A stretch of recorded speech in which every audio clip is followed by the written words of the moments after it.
एक राधा नाम की महिला थी। उसके दो बेटे थे। बड़े बेटे का नाम पुनीत और छोटे बेटे का नाम सुमित था।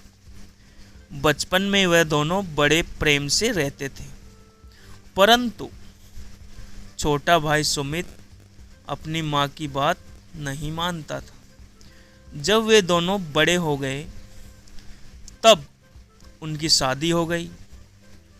वे दोनों अच्छे से रहने लगे, परंतु एक दिन राधा की पति की मृत्यु हो गई।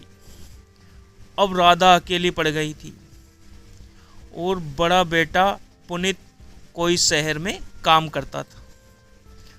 छोटा बेटा गांव में ही काम करता था।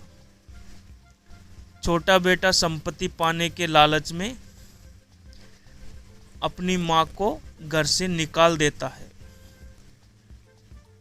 पर जब यह बात बड़े बेटे को पता चली तो उसने अपनी माँ को अपने साथ रख लिया और उसका पालन पोषण करने लगा। कई साल बीत गए। इस तरह उसने अपनी माँ का ख्याल रखना जारी रखा। सुमित के दो बेटे, वह भी अपने पिता के जैसे थे। जब वह बड़े हो गए तब उसने भी संपत्ति के लालच में अपने पिता और माँ को घर से निकाल दिया और सारी संपत्ति आपस में बांट ली। और उसने अपने पिता से कहा, जिस तरह उसने अपनी माँ को घर से निकाला है, उसी तरह एक दिन नियति ने भी उसे घर से निकाल दिया। तब सुमित को अपनी गलती का पछतावा हुआ।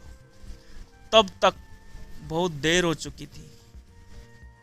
इस कहानी से हमें यह शिक्षा मिलती है दोस्तों कि हमें अपने माँ पिता का हमेशा सम्मान करना चाहिए, चाहे उनके पास कोई धन हो या ना हो। उनके प्रेम के सामने धन बहुत ही छोटी चीज़ है दोस्तों।